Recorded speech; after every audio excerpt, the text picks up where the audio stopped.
S nimi alebo bez nich. S nami alebo proti nám. Je to veľmi výnimočný rok. Spolu alebo o samote. Teplo alebo teplejšie. Zostať alebo odísť. Tvoja voľba.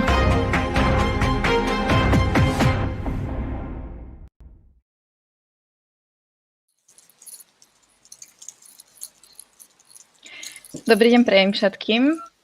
A na začiatok by som rada iba upozornila, že táto diskusia sa dnes bude konať v anglickom jazyku a v tom budem aj pokračovať. Hello, good afternoon to all of our viewers today. I'm really glad to welcome you to the discussion on the role of music and the fight for freedom. I do hope and firmly believe that many of you have already seen the amazing documentary from Lucia Kašová, the orchestra from the Land of Silence, which was filmed for the Pohoda Festival, which is also cooperating with us on this discussion. If not, I really highly recommend watching it. It will explain a lot from what we will also talk about today. Also, I would like to apologize. We do have quite a delay in our discussion because our guests are joining us from all over the world. So if there are any little mix-ups, please just carry on and stay with us. This is the reason for it. Moving on, I would really like to welcome my guests today. First of all, Dr. Ahmad Sarmast, the founder and leader of the first Afghan women's orchestra, Zohra. Good evening, Dr. Sarmast. Good afternoon. Good evening to you. And also the two ladies sitting next to him, Marcia and Mina, young musicians and also characters in the documentary movie Orchestra from the Land of Silence. Good afternoon. Good afternoon. Good afternoon. Hi everyone, my name is Mina and I'm cello and the ruba player of Afghanistan National Institute of Music. Thank you. Marcia, would you like to say some words also for the beginning? My name is Marcia. I'm part of the Zohra Orchestra and also I play viola and I'm the conductor of Zohra Orchestra. Thank you very much. Next, I would like to welcome Mozdah Jamalzadeh. I hope I said it right, an Afghan activist, a singer and musician who fled Afghanistan with her family as a child, but later returned and now is actively fighting for women's rights and freedom. Good afternoon. Hi, everyone. Thank you so much for having me. It's such a pleasure to be here. Thank you too. I say afternoon, evening, but all of you have different timelines, so I hope it's okay. That is true. And last but not least, Lucia Kašová, the director of the movie Orchestra from the Land of Silence. Good evening, Lucia. Good evening. Dobrý deň. And my name is Frederick Halasova, and I work for the humanitarian organization People in Need Slovakia, which also organizes the One World Festival, and I will take you through this discussion today. So let's start with the movie, since we already mentioned it. Lucia, how did you decide to film this documentary, and how much time did you spend in Afghanistan? Yes, I make films for Pohoda Festival for like past 2 years, and we plan to do the third one. But as they were like moving along with the production, and they booked Orchestra Zohra, and as they were finding out how difficult it is to bring them to Europe, and they got more engaged in the issues in Afghanistan and what it really meant for Afghan people and how unique this orchestra was. So we decided, instead of a festival movie, we're gonna make a film about orchestra. And this was like quite late in the process, so we decided maybe 2-3 weeks before we actually went to Afghanistan. So it was, yeah, very fast. And we spent there something about a week, less than a week, I think. Mm-hmm. What was your experience from Afghanistan? Did you went there with any expectations, or were you surprised by anything? And how was your time with the girls right there in Kabul? Yeah, and the time with the girls was amazing. They welcomed us in their school, in their home, and everybody was really, really nice and welcoming. So that was great. They live, inside these like big walls, and it's like a freedom island inside. Walking around outside was like a little bit dangerous, so we had to be pretty careful. Thank you. I would just like to, I forgot to say one thing. All our viewers that are watching this live can also ask questions, and I will get to them in the end of the discussion. You can use the application Slido, and our hashtag is in Slovak, hashtag Úloha hudby. So you can use that and post your questions. I see them on the other screen and can ask them later. Thank you. I would continue with Marcia and Mina. How did you feel to be in a movie? How was your experience with the whole process of making this documentary? Well, it feels really good, and it also helped us to connect with the Slovakian people in Slovakia. It was really good experience. You also went, we can see that in the movie, that you went to play at the Pohoda Festival here in Slovakia. How did you find our country? How did you enjoy your time here? Of course, it was really good. I love the people. People really welcome us, and Slovakia is really beautiful country, and also the people. If I may ask also, Marcia, what did you want the viewers to learn about Zohra from the movie, for example? What would you like the people to know about the orchestra? And you can talk to Dr. Sarmast, and he can translate if it's better for you. اوکی. من میخوایم که مردم از اینکه ویدیو را میبینن این را بیاموزن که با وجود تمام مشکلاتی که ما داریم ما بازم باید مبارزه کنیم. هیچ وقت روی خود از دست ندیم. ما میتونیم. من میخوایم مردم بفهمن درباره افغانستان، یعنی ارکستر زهره از افغانستان است و نه تنها مردم دیگه کشورها بلکه مردم افغانستان هم میتونن موسیقی کار کنن و بخی ها اثر بگیم. Do you has? We lost the connection for a few minutes. It's okay, we heard everything.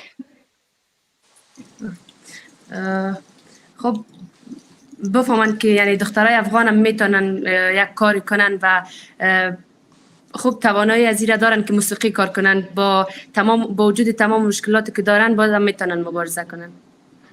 I want the audience to learn from our story that Afghan girls, in spite of many challenges that we are facing here, we are not giving up, and we will continue our fight to have access to music and music education and to be part of music making in this country. Thank you very much.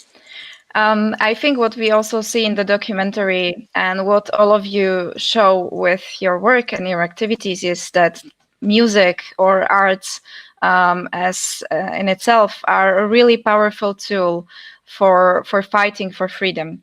Mozdach, if I may ask you now, which came first for you, music or activism? For me, it was definitely activism that came first. But once I got into music, I couldn't stop. It's very addictive, and it's probably the most beautiful thing that I've experienced.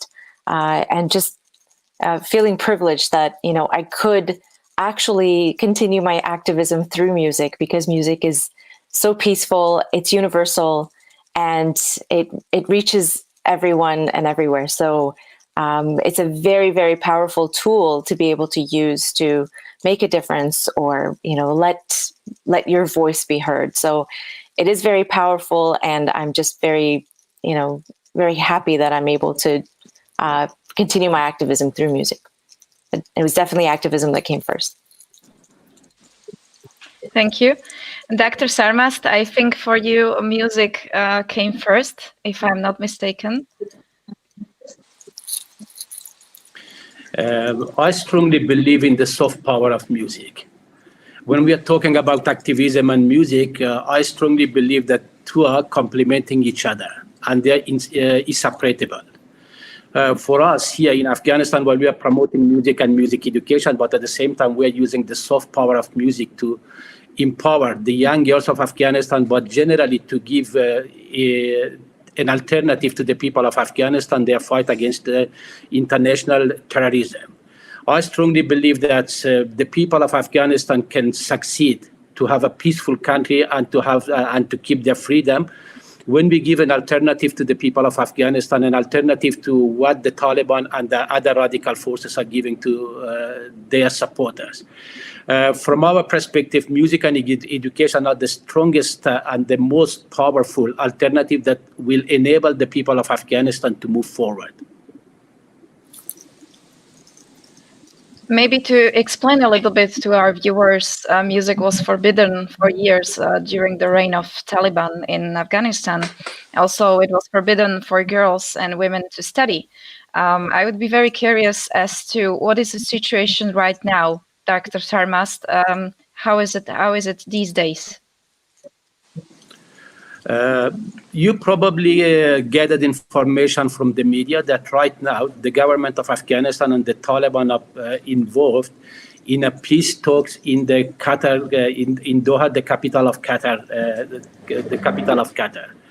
But this peace talks, while at that stage is not moving anywhere, and it's more of a disappointment to the people of Afghanistan that gives any hope to us.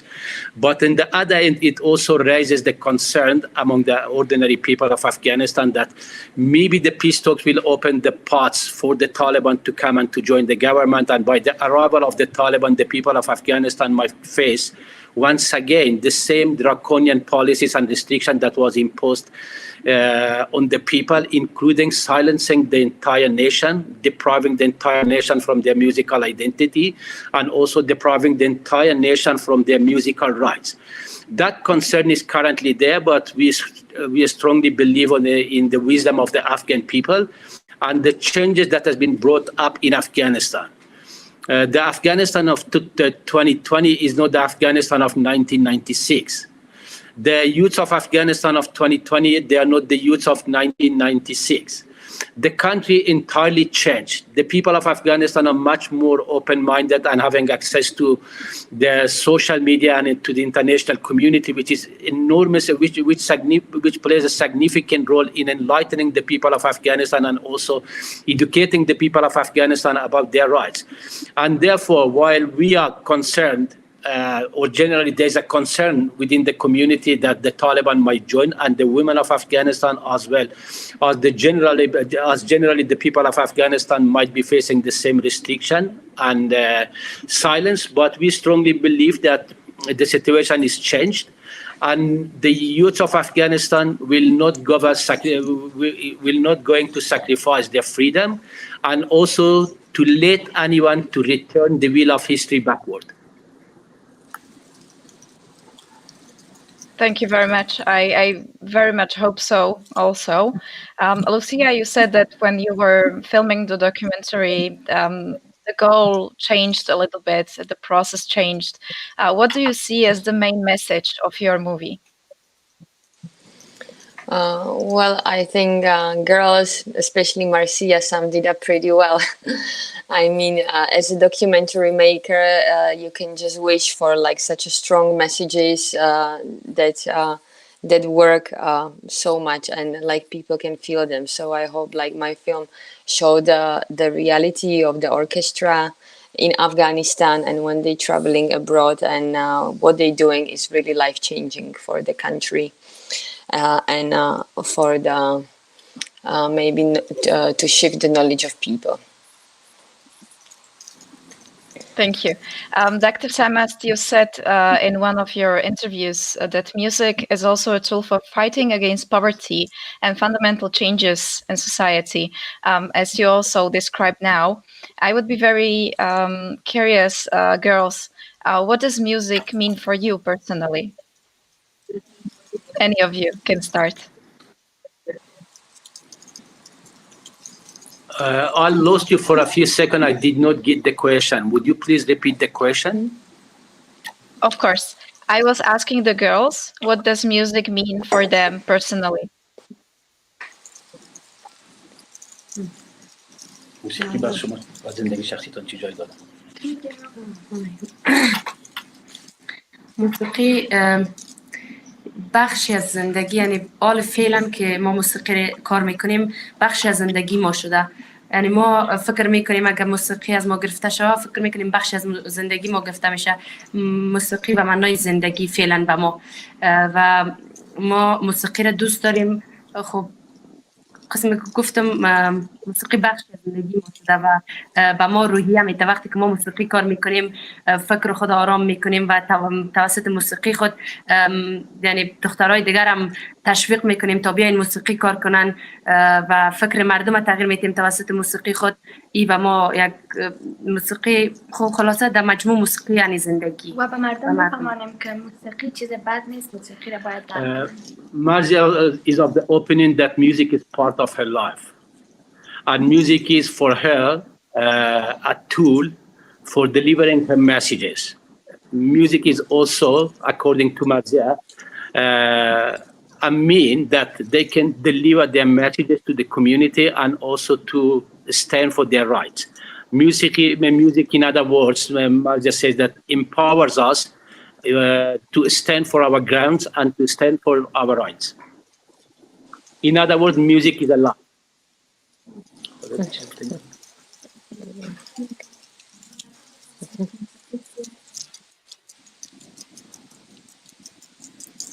Would Mina like to add anything?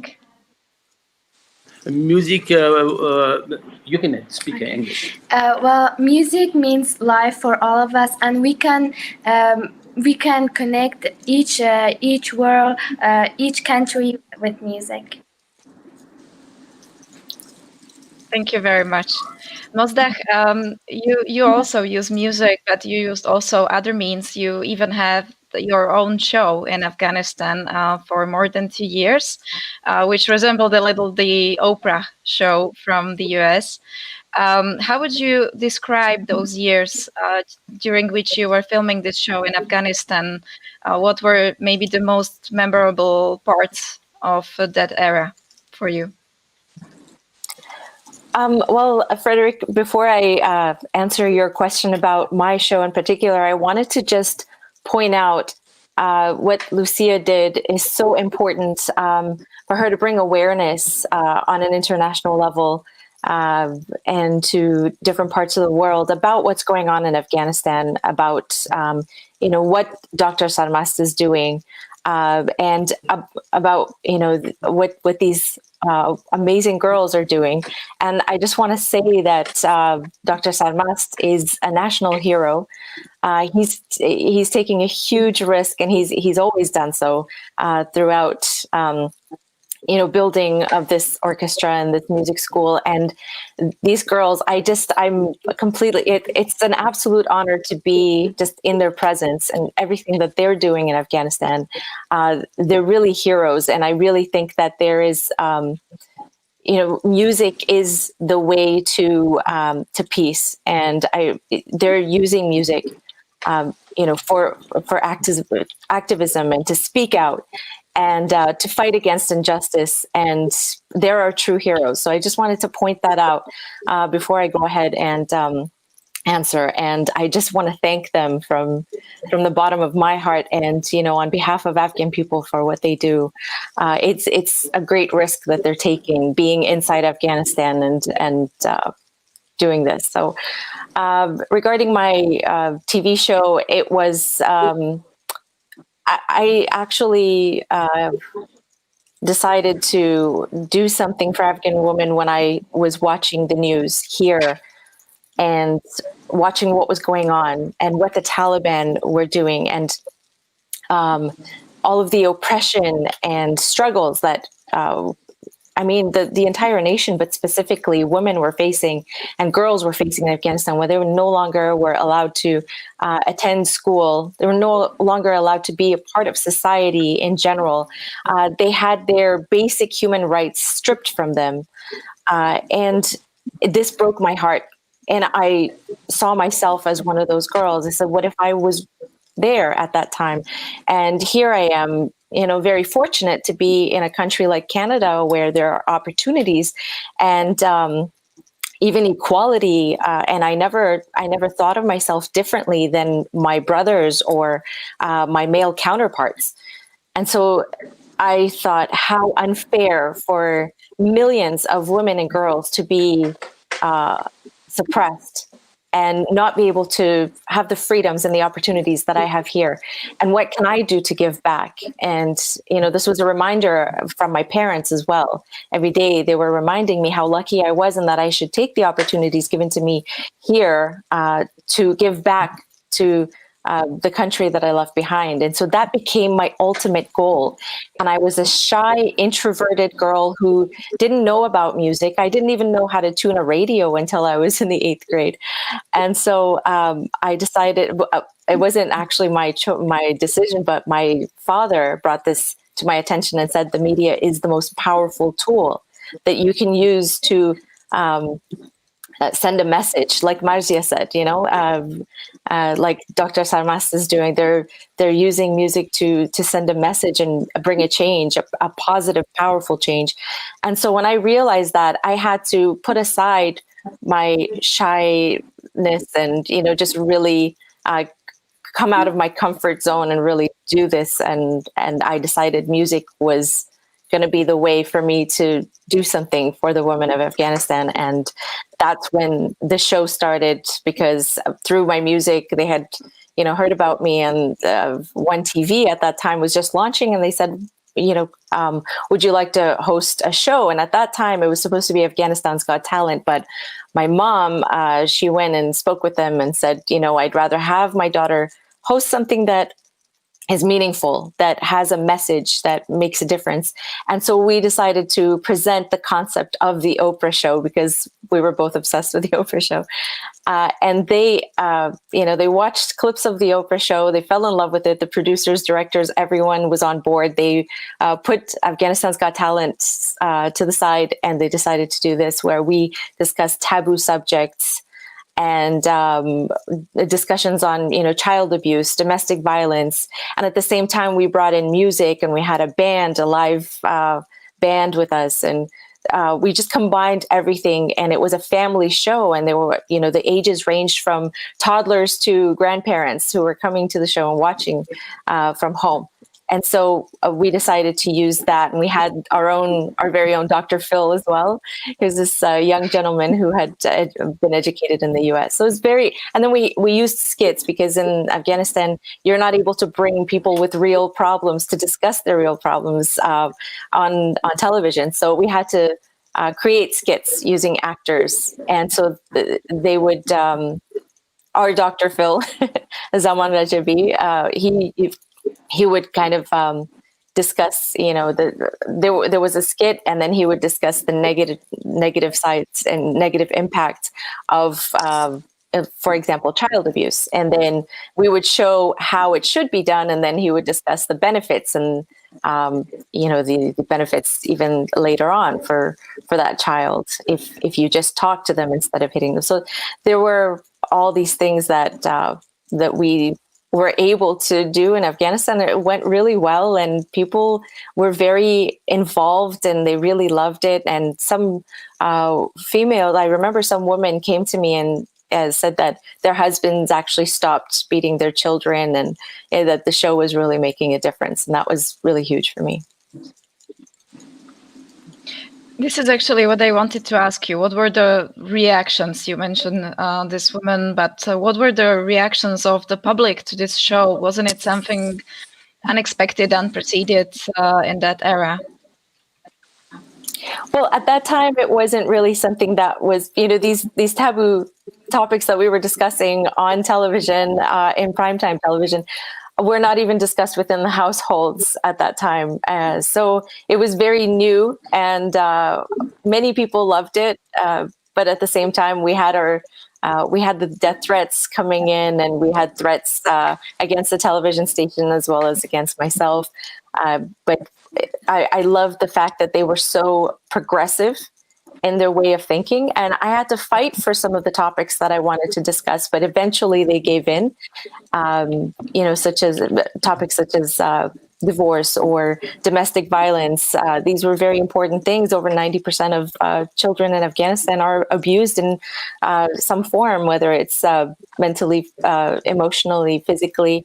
And there are many women who are being abused, and it has to do a lot with the war and the lack of education. And there's a lot that is lacking in Afghanistan, and you have to bring awareness in any way that you can. So the best part about it was that there were women that were coming to me and crying and just hugging me and holding me tight and saying, please don't stop. Just continue your show because you're making such a difference. And I could see that, from their eyes and from the emotion that I was feeling from them, I could sense that, possibly their husbands had even stopped beating them, even though they didn't want to say it out loud. So it was just, it was an amazing feeling to see that the show was really making a difference. Thank you. You mentioned the threats, and if I'm not mistaken, Dr. Sarmast, you have also lived through many threats, and you have experienced even an explosion during one of the concerts, after which you have lost your hearing for a while. Where do you find the strength to continue to move on? Because these are not light things. This is very hard. This is life and death. Where do you find the strength to go on and continue with Zohra? It is the smile of the children. It's the happiness that the Zohra Orchestra and generally the school delivers to the people of Afghanistan. It's the changes that we're delivering to the mentality of the people towards music.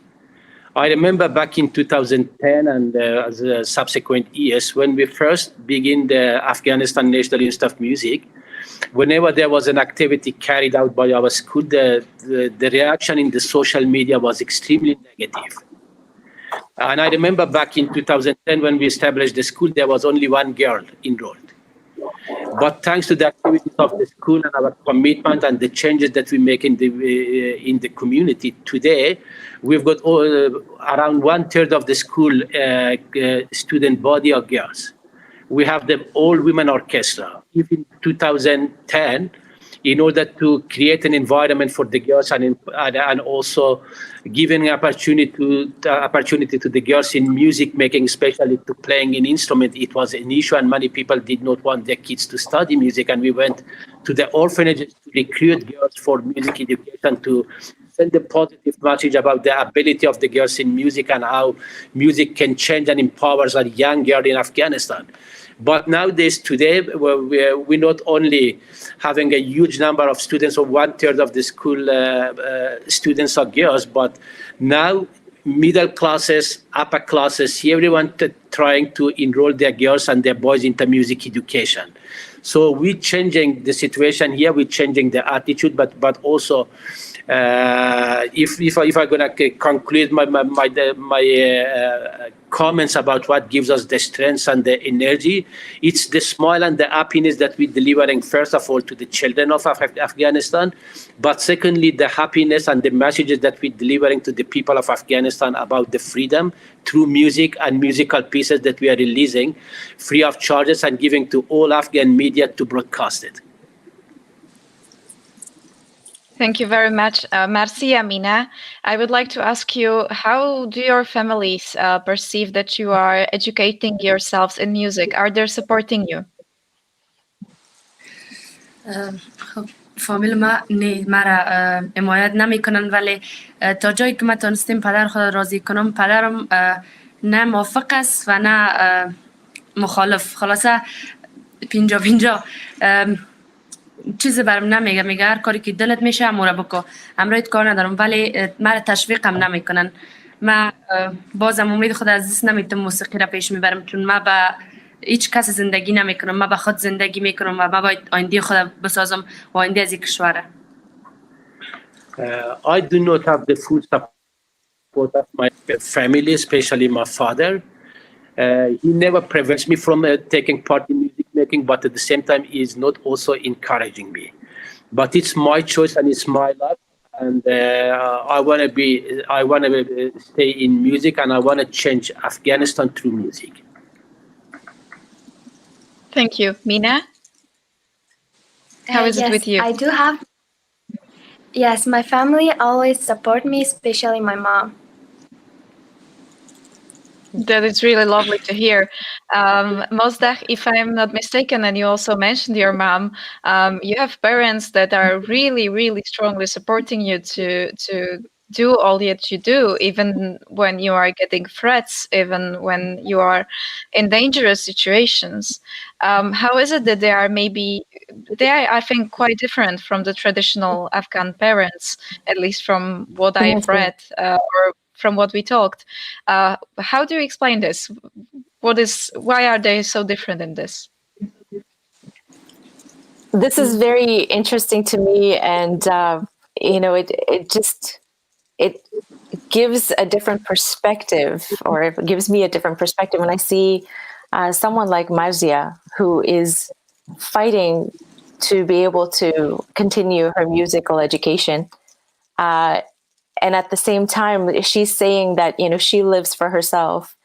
Those are some powerful words that she said. She's an incredible, incredible girl. I mean, I watched the documentary. I cried many times throughout the documentary, but at the same time, I really saw Marzia as my hero, my personal hero, because me growing up, my father was the one that, when I turned 16, told me that, I should only live for myself, and that I shouldn't worry about what others think of me. And I should never live for other people and do what makes me happy. And at the same time, they're the ones that encouraged me and almost forced me to get into music, to try to make a difference, because my father is a feminist, and he did think that, he could do, continue his feminism the best way possible through his own daughter. And so, of course, I grew up under his influence, and he's someone that I look up to and admire so much, and I just wanted to make him proud. But when I see someone like Marzia, who has this in her, and there's no one telling her and no one giving her that direction, and she's got it on her own, I really truly see her as a true leader. And it's just incredible to see that somebody has that in them. And when it comes to my parents, I just feel very fortunate. I've been very lucky. I don't know how, but my father is, he's very progressive.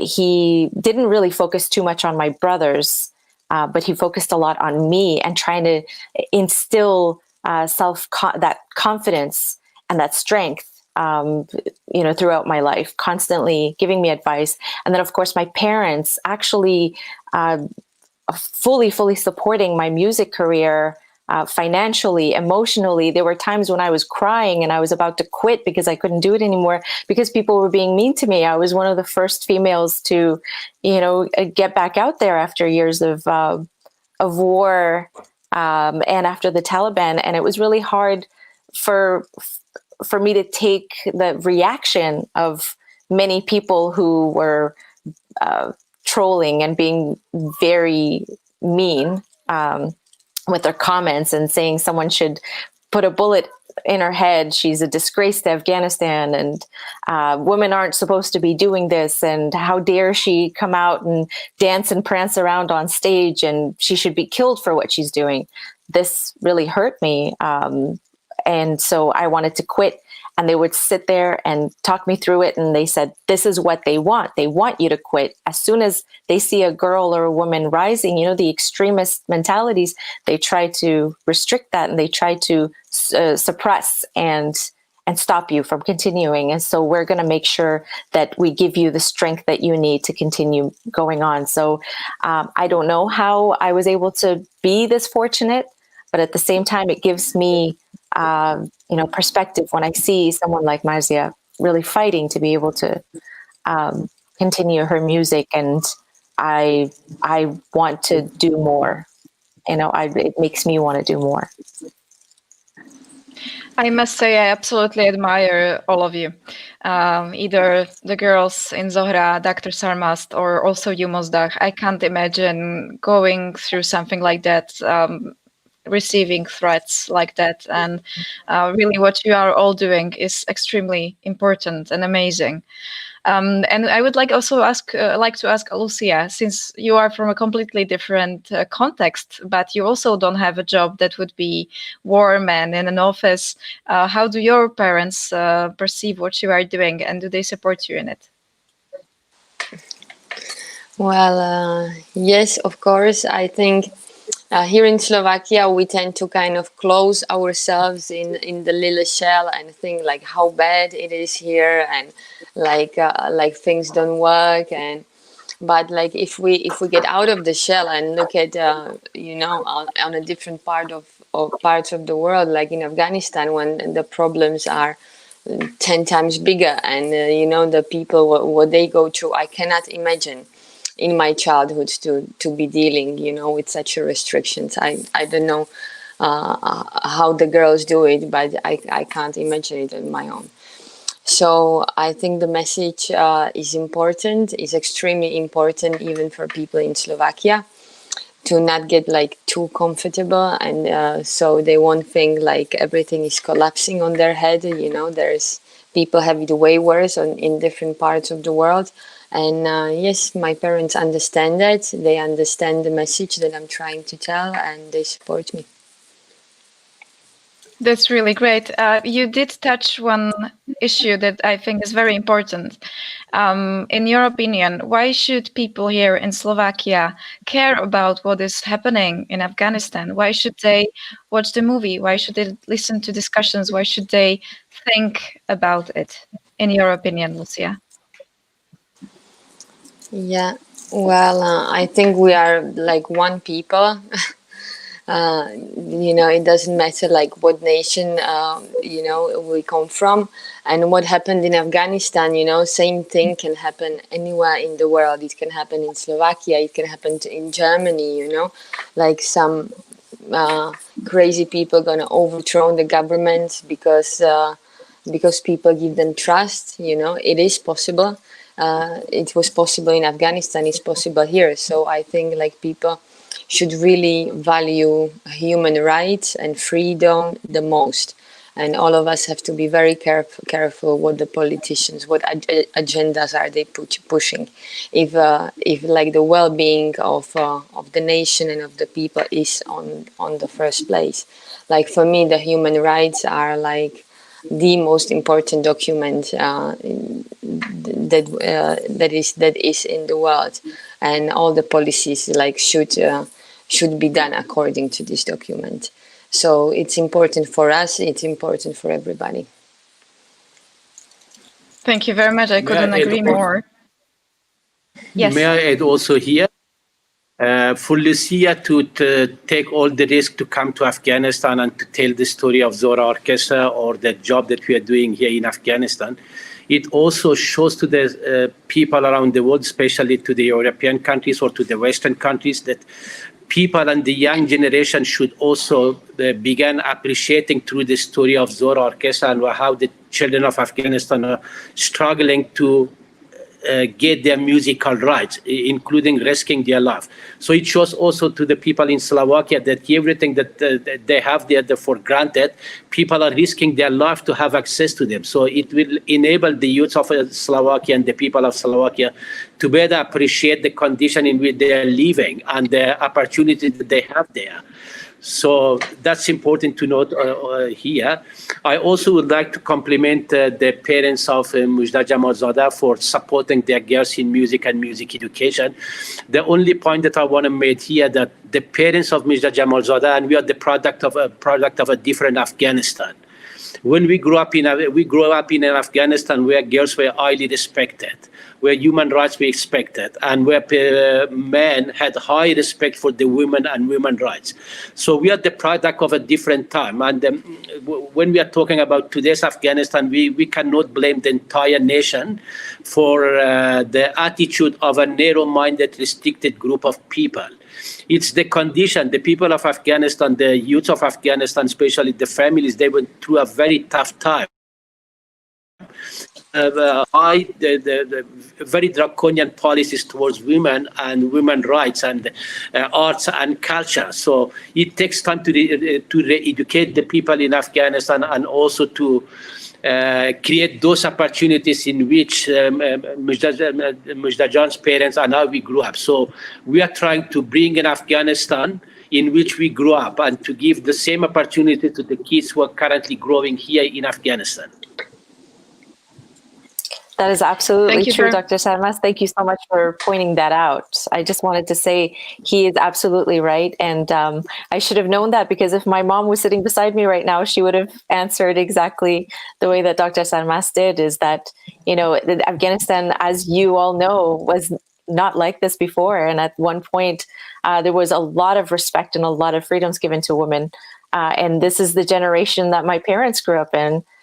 So this is very important for people to know, that there is like Dr. Sarmas pointed out, a minority, of extremist mentalities that have are the loudest at this time, and they are the most dangerous. And so this is why a lot of people tend to try to stay within those confines of, those ideologies, just to try to keep themselves safe. But people from those generations who ended up living abroad, it was a lot easier for them to allow their children to live the same way and have the same freedoms that they did at one point. And I think my mom's biggest struggle all the time on social media is trying to tell people, if I'm dressed a certain way, or if I'm doing something, or continuing my music, she always has to defend me and point out that when she was in Afghanistan, she had those freedoms as well.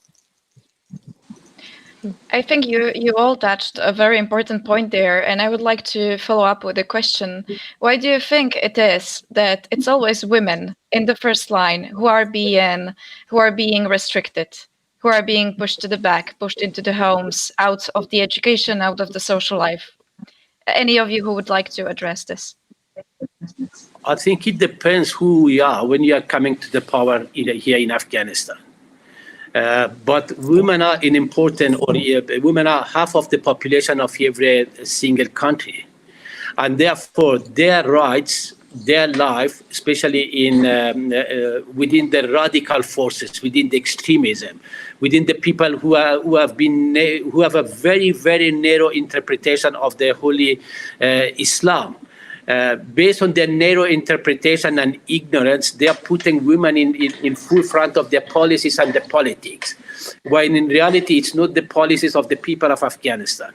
There was one of the reasons that back in 1980s, when Afghanistan was in war, when the leftists were running the country, again, in that stage, women were also in the center stage of the fighting, because the leftist regime was promoting women's rights, gender equality, empowerment of the girls, and representation of women in all aspects of life. But on the other hand, that progressive idea served as a foundation and basis for the radical forces to claim that Islam is in danger in Afghanistan, because look, they're forcing our women to have access to education. There's another example. They are forbidding early marriages. Look, they are forbidding forced marriages. So it was always, and it's not that always that every forces in Afghanistan, they're pushing and putting the women here in a corner. It depends on who you are and what's your agenda for. Like for me, women's rights is an important issue. I strongly believe that without women, Afghanistan cannot progress. If we're not respecting the rights of the Afghan women and we do not create opportunities for them, how we can progress, how we can be chasing with the world, how we can reach where Slovakia stands today. It's not the mentality of the people that were the people of Afghanistan that they put women behind the cage. A good example is the presence of girls today in education in Afghanistan. During the Taliban time, there was not a single girl who was not enrolled in the school in the country. But today, when the people of Afghanistan get their freedom back and they've got an opportunity to select what's good for them and for their kids, today we've got out of 9 million young kids enrolled in the school of Afghanistan, 30% are girls. It clearly shows that the people of Afghanistan are not radicals. The people of Afghanistan do not believe in extremism. They believe in equality, and they would like to give the same opportunities to their girls, the one that they believing is good for their boys. Thank you very much. Mozdah, would you like Absolutely, to I add completely something agree. for Lucia? I completely agree. Sorry, Lucia, go ahead.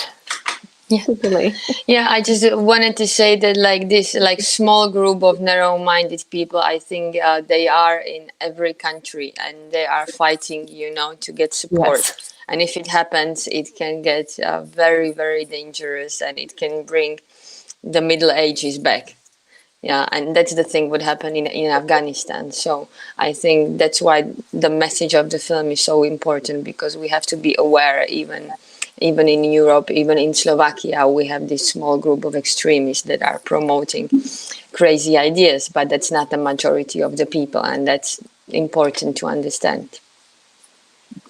Well, in Afghanistan, like Dr. Sarmas pointed out, they're also the minority, but they're being allowed to enforce these ideologies and on people in general, because we've allowed them to get to that dangerous level. And I think, like you said, Lucia, they're everywhere. These extremist mentalities are everywhere. I see it in the U.S.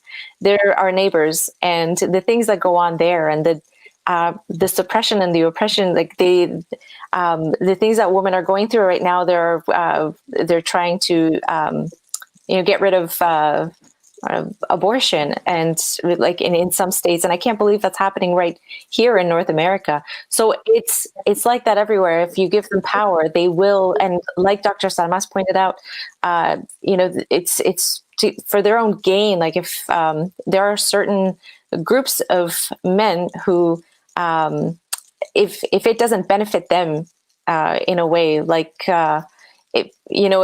when that time. During the war, the far left were giving women certain freedoms.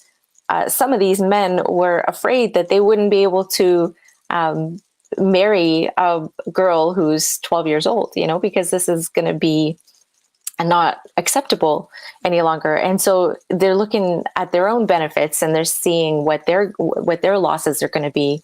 And of course, they try to instill those ideologies in the general public, to make them think that it's okay to have child brides and marry someone who's 9 years old or 12 years old, or they think that if you allow women to start to educate themselves, that they will know their rights and they will stand up for themselves and they will defend their own rights. And that's what they don't want, is they want to restrict and oppress women as much as they can, so that they can have full control over them. And these are the insecure men in general. Here, when I see those types of men, I see that those are the insecure men who don't want to see a woman progress. But in Afghanistan, like Dr. Sarmas said, in order to have progress in any nation, if you look at all the nations that are very, very successful, you see men and women both working side by side, in the workforce, in schools. And Afghanistan has a very, very long way to go to catch up with the rest of the world, but it is moving in that direction. And having these peace talks with the Taliban is the worst thing that can happen to Afghanistan, because all of that progress that has happened in the past 2 decades is just going to go away. And this is actually something that I wanted to ask you as well. Do you think, is it even possible to gain peace with Taliban still present, and with these talks with Taliban and with legitimizing them after what's been happening the past years?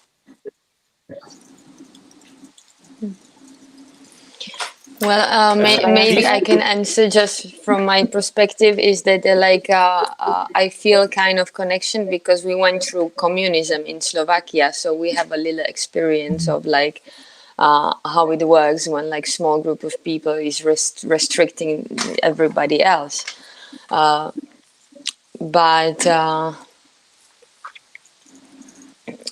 sorry, I got lost there. What was It's the okay. question? The question is if it's even possible, because they are called the peace talks, but they are with the Taliban. Is it even Yes, possible to talk exactly. about peace? Sorry. Yeah, that's what I wanted to say. That like in 1989, when we became free country, that like all the other like politicians and police, you know, who did the horrible things to people, they weren't criminalized, and that was a huge mistake. Because if we don't say, okay, this is what you did is wrong, you know, and you need to be charged for that, and you need to get some sentence, it's super important for the nation. Otherwise it takes way longer time to get over it. So that's why like I think like the peace talks in Afghanistan, they should be stopped, and everything what the people did, they had to be named and they had to be punished for what they did. Otherwise it's gonna take so much longer for the society to heal. Thank you, Lucia. Dr. Sarmast? Yes, if I want to head here, it will be very unjust to compare Taliban with the communism. There's a big difference between these evil forces with whom we are dealing in Afghanistan and comparing them with the communism. But by the end of the day, I'm not justifying the communism regimes, but even from the very basic perspective, these two are incomparable. Here we are dealing with a group of ignorant, radical forces who do not believe in anything else rather than suppressing the people and pushing their own ideology on the expense of every single rights of the people of Afghanistan. When we are talking about the peace talks, yes, peace is important. The people of Afghanistan are tired from the 40 years of war. But the people of Afghanistan want a dignifying peace, a peace settlement in which women's rights will be respected, a peace settlement in which the musical rights of Afghan people will be respected, a peace settlement in which, under any name, women will not be pushed back to their houses, a peace settlement in which the children's rights would be respected, a peace settlement which would allow a strong presence of men and women equally in society, contributing to the betterment of their country. But I strongly believe currently the way the peace talks are going in Qatar and the way the Taliban are currently acting and behaving, it clearly demonstrates they did not change. Still, they are trying to push their fascistic approach towards peace and to impose their supremacy on the entire people of Afghanistan. Regardless, and they clearly show that they do not have any respect for diversity. Afghanistan is a very diverse country. Ignoring the rights of any minority groups or any group, you're not bringing a long-lasting peace in Afghanistan. And therefore, I strongly believe pushing towards dignifying peace is significantly important. Bringing peace to the country is significantly important, but the bringing peace to Afghanistan should not be on the expenses of human rights and restriction and silence of the people of Afghanistan once again. Thank you very Oh, much I for couldn't these agree strong more. words. Yes. I could not say it as well as Dr. Sarmast explained it. That was very powerful. And all I have to add to that is that this is a terrorist organization. We have to remember that you cannot have peace talks with a terrorist organization. As well, they're going to restrict. They're actually basically, in order to bring peace, you're sacrificing half of Afghanistan's entire population, which is women. And like everything else that Dr. Samas pointed out with the minorities.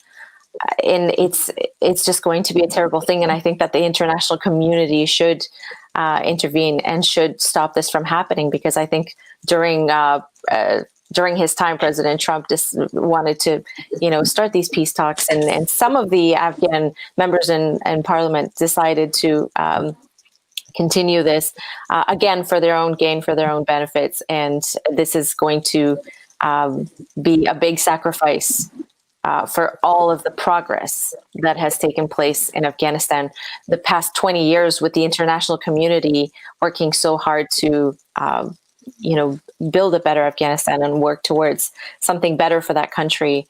It would be very, very sad and unfortunate to see them come back. But Yes, let me to add Dr. also Sama. here. Let me to add also here. We living here in Afghanistan, and we experience on a daily basis what's happening currently here. On one hand, the Taliban are talking about peace, but on the other hand, on a daily basis, they're killing the youth of Afghanistan. They're attacking educational institution.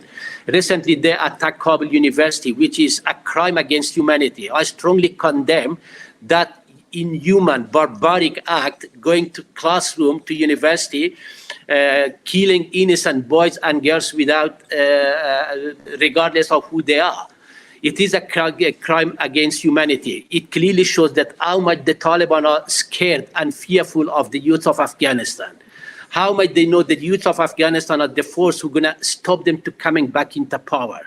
Educated young people of Afghanistan are not ready to compromise their freedom for anything else. And that's why the Taliban are currently going to selected a new tactic for their terror, going to universities, to school, attacking universities, attacking cultural centers, attacking individuals who are of influence to this country, individuals who can bring changes to the country, individuals who can change the mentality of the young people. So in such circumstances, how you can talk peace to a group of people who in one hand killing, increasing violence against the entire population of Afghanistan. But on the other hand, they're trying to talk peace, and at the same time, through the peace conversation or peace talk, promote their own ideology and trying to get power in order to deprive the people of Afghanistan from every single human rights and suppress the people of Afghanistan once again. But I personally strongly believe in the youth of Afghanistan. I strongly believe that the Afghanistan of today is not the Afghanistan of 1996. The new generation of Afghanistan will not allow anyone to return the wheel of history backward and to deprive them from their basic rights and freedoms. Absolutely. I thank you, Dr. Samast, for these very strong words, which are so true. And it is something that I actually wanted to point out, this terrible terroristic act of killing young students. I think it just shows how afraid they are of education, how afraid they are of knowledge that can push a country forward, not backwards like they want to. Exactly. The only Because they will alternative to lose control. radicalism is education. Mozdach? Oh, no, sorry. The delay, I was speaking, but I think I cut off Dr. Samas, if I mind. No, I believe I finished, but I said I strongly believe that the only alternative to radicalism is education, investing in education. Yes. This is the only way to enlighten the people anywhere in the world to stand against radicalism, whatever it's religious radicalism, or whether it's ethnic radicalism, or whether it's a nationalism, extremist nationalism. It's education that would enable to people to distinguish what's good for them and what's bad. I completely agree, and I think this is something we have to also remember in countries that are democratic right now, that we need to continue with education. We need to continue to be careful because we are never absolutely safe in this matter. I do have a few questions. We will have to end in some time because Dr. Sarmast and the girls have to return in the evening. But we have a few questions from our viewers that I would like to address. Well, first question is for Mozdach. Whether you had to leave out any specific topics during your show in Afghanistan because of the censorship? Yes, absolutely. I think I actually forgot to wear my hijab, my headscarf, in 2 episodes that we were filming back to back. And, I forgot. They were not allowed to air those. And now, after so many years, I'm able to go back, and none of us, female singers, have to wear the headscarf, and none of us have the same restrictions in clothing. At the same time, I think I basically covered everything that I wanted to cover because, like I said, the TV station was very, very progressive in the way that it thought, and it did really, want women's rights. And we were on the same level in that way. But I think when I wanted to discuss divorce, because too many young women were setting themselves on fire. It's a way that they learned to commit suicide when their situation was getting so dire. And I wanted to tell the families of these young women, to think about their family member and not worry about what others are going to think, and just save them from a horrible marriage, save their lives, because they are, imagine how bad somebody's life would be that they would actually willingly set themselves on fire to end that. And so that broke my heart when I heard these women's stories. And I wanted to talk about divorce. And in that case, I wasn't trying to promote divorce, but I wanted to say that if it gets to that point, wouldn't it be better if, they actually accepted alternatives to these young girls setting themselves on fire and committing suicide that way?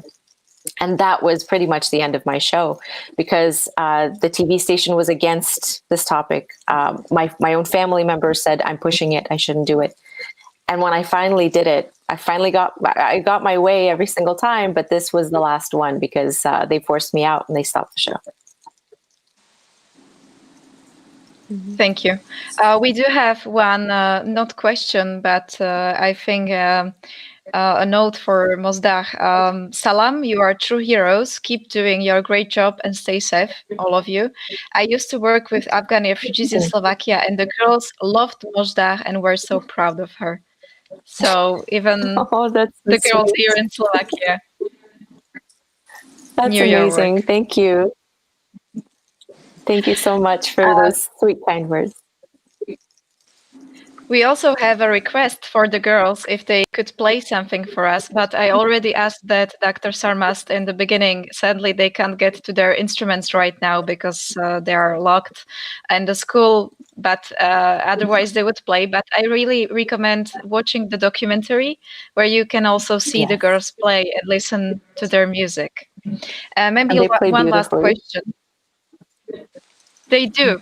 They do. I also played violin for 12 years, and your music just really speaks to my heart, girls. And Dr. Sarmast, I love Zohra and your music. One last question. Thank you very much.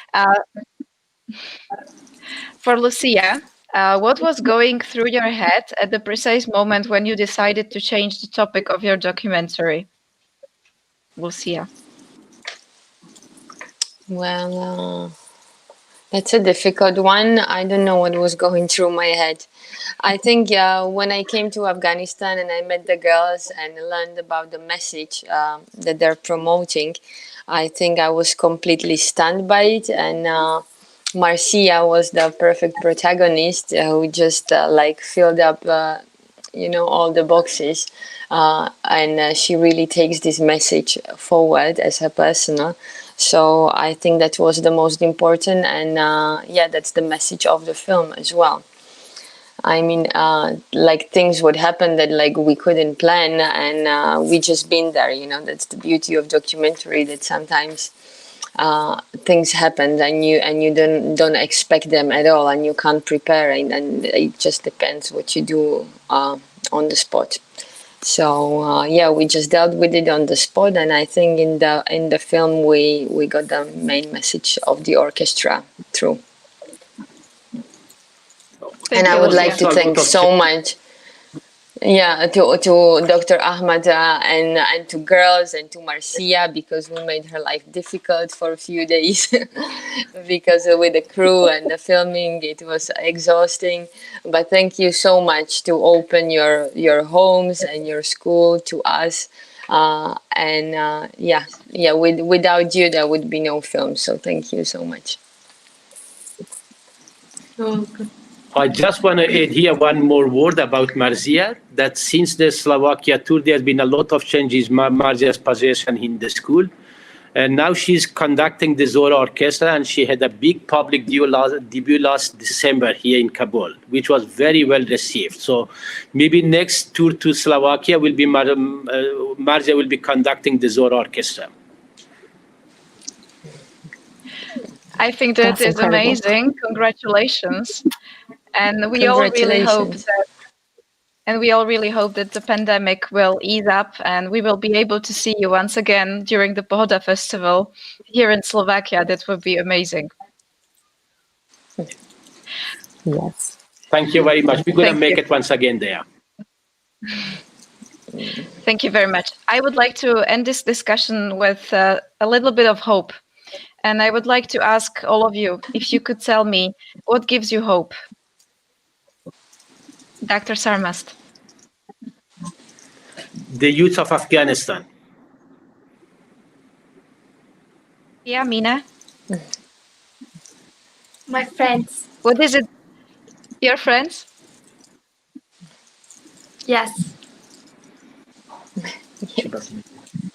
My music. Your music. Lucia? What me gives to me, like all the brave people and the incredible people that I meet, they give me hope because they can change the world. Thank you, Mosda. For me, all of these strong, incredible, intellectual people like Dr. Sarmast and my father, who encourage women and give them their voice and give them that strength, and allow us, or just know that we women have the right to be as much a part of society as men do. Men like that, and the younger generation, and the younger men who think like that, I think that definitely gives me hope for a better future for all of us. But like Lucia said, I think we have to all be very vigilant and just be aware and fight against injustice. And I thank all the men who support women, and that gives me hope. Thank you. I must say that all of you here give me hope because your activities are really amazing, and I am honored that I was able to talk all of you today. And I would also like to tell our viewers that they can watch our discussions through bodka.tv, and the movie The Orchestra from the Land of Silence will be viewable until tomorrow noon on the page of One World Festival jedensvet.sk, so you can still watch the movie. So once again, to conclude, thank you very much, all of you, for joining us today here. Thank you. Thank you so much. Thank you. It was an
bez nich.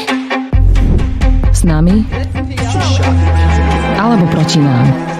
To veľmi výnimočné. Spolu alebo o samote. Teplo alebo teplejšie. Zostať alebo odísť. Tvoja voľba.